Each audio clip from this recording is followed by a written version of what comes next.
Hello, you're watching the Sunbeam Alpine channel on YouTube, and today on Me and My Alpine I'm going to tell you the story of our car, affectionately known as Alpie.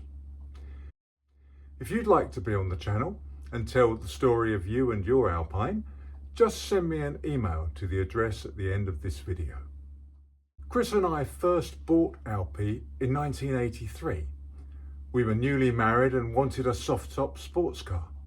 We looked at various MG Roadsters and Triumph TR6s when a friend said, "I'm selling my Sunbeam Alpine."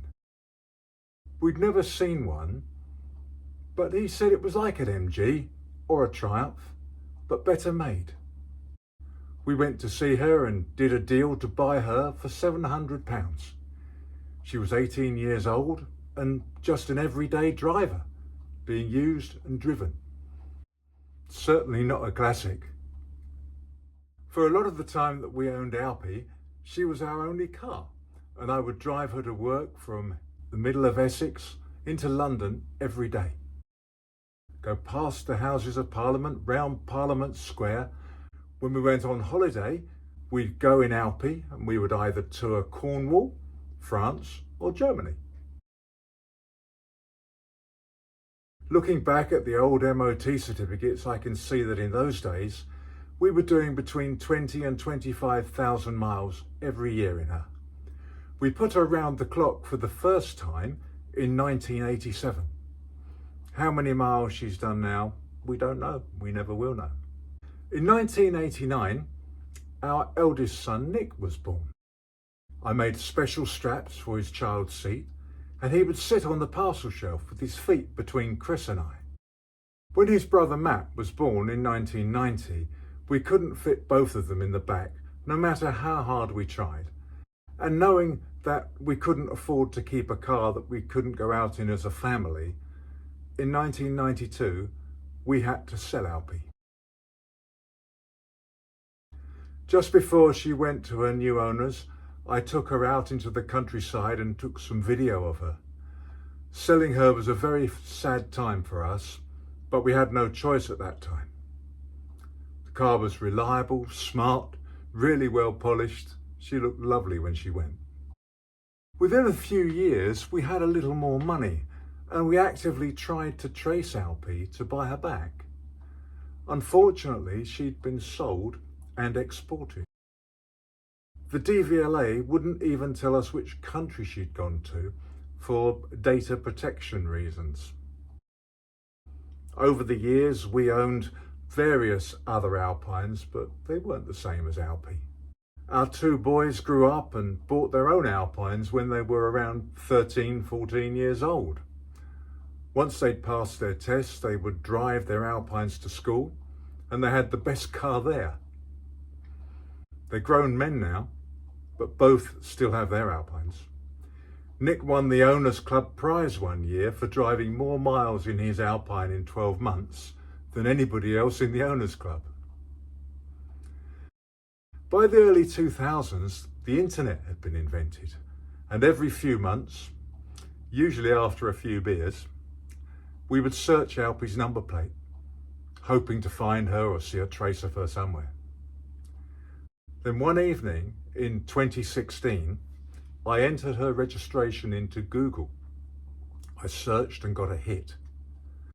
A red Sunbeam Alpine was being sold for restoration in Southern Ireland. At the bottom of the classified advert, it said, when this car was in the UK, it was registered as GYO 519C. I'd found Alpie. Chris and I immediately decided to buy her. We then had a very difficult time making contact with the seller.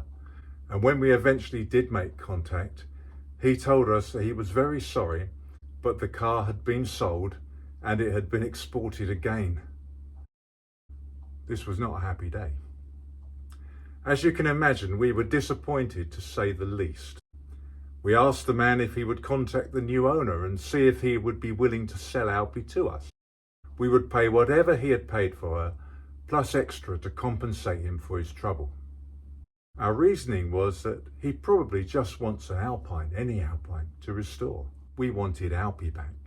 The new owner got in touch with us, and amazingly, he lived only 11 miles away from where we'd lived when we were in Essex, and Alpie was parked in a lock-up just a few hundred yards away from where we used to park her if we ever got the train into London. We bought her and we arranged collection, and at that point we saw just how bad she was. Every panel was rusted out. Now, I had never welded, I'd never lead loaded, and I didn't have the money to get Alpie restored professionally. So I had to learn how to do those things if we were to restore her. And that's what I did. If I can learn how to do this, anyone can. Chris rolled up her sleeves and got involved. There are numerous videos on this channel that shows the restoration process of Alpie over the next 3 years. On her first trip out to a show, she won a highly commended concours prize. That was a shock for us because we hadn't even entered her in the concours, but it was a lovely thing to receive. Alpie still gets driven several times every week, regardless of the weather. We don't put her away in the winter, we drive this car all the time.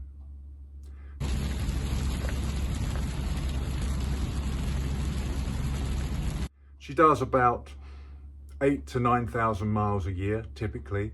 We have her on an unlimited mileage agreed value insurance, and that works well for us. She's only once left me stranded, and that was in about 1987 when the water pump blew in Stoke Newington High Street in London, and I had to put her on the back of a relay truck and come home that way. Any other time we've had mechanical or electrical problems with the car, we've been able to fix it and carry on our journey. Now let us have a closer look at this lovely old car. She was the 25th Series 5 made. She was originally forest green, but she's been bare metal resprayed twice, so there's not a speck of forest green paint anywhere on the car. Originally, she had the Series 5 electrics, 1725 engine, the vinyl soft top covers, but being one of the earliest Series 5s, she had a square cornered bonnet, square cornered doors, but a round cornered boot. Apparently this was because Roots had a couple of hundred round corner boots left over from Series 4 production, so rather than waste them, they used them on the first of the Series 5s. When we restored Alpie, we wanted her to be usable in modern traffic. She was a driver when we first got her, and that's what we wanted her to be. She's bored plus 60 thou. She has the Vizard head modification, together with dished pistons. This is to compensate for a skimmed block and a repeatedly skimmed head. The carburettor and manifold are the Club Carb Weber setup from Alpine Innovations. This curved manifold revolutionises any Alpine. I cannot recommend it highly enough.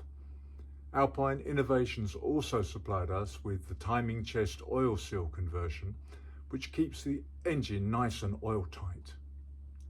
The car is now faster, smoother, and so much more economical that the carburettor pays for itself surprisingly quickly.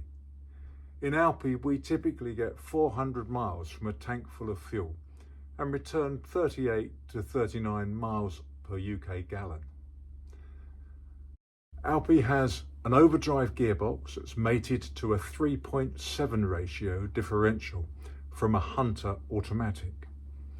At a genuine 70 miles an hour, she is turning 2,850 revs. That makes for very relaxed motorway cruising. She's a fast car, but she's still nice and nippy around town. To make the car easier to live with, the electrics are totally modernised. There's multiple fuses, alarms, trackers. Alpie has a A127 style alternator, a high gear starter motor, This is a heated front windscreen. It clears mist in a few seconds. With so-called smart motorways having no hard shoulders, it seemed like a good idea to add hazard warning lights in case we ever break down. I use my iPhone as a sat-nav, and it mounts on this magnet here. And I use a wireless speaker for music or the radio. The windscreen washer is electric. We have additional cabin lights in the footwell and rear parcel shelf.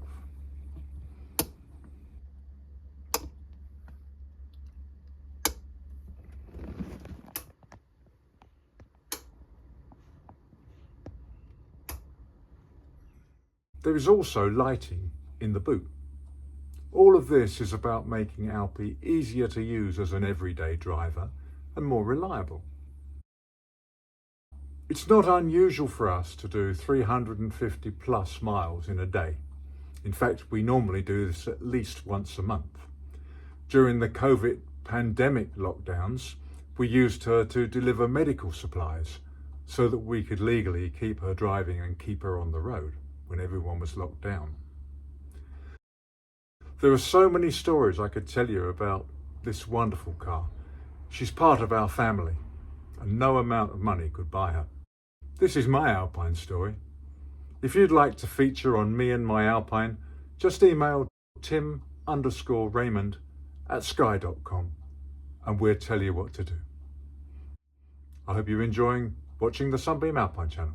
Thank you. Until the next time, goodbye.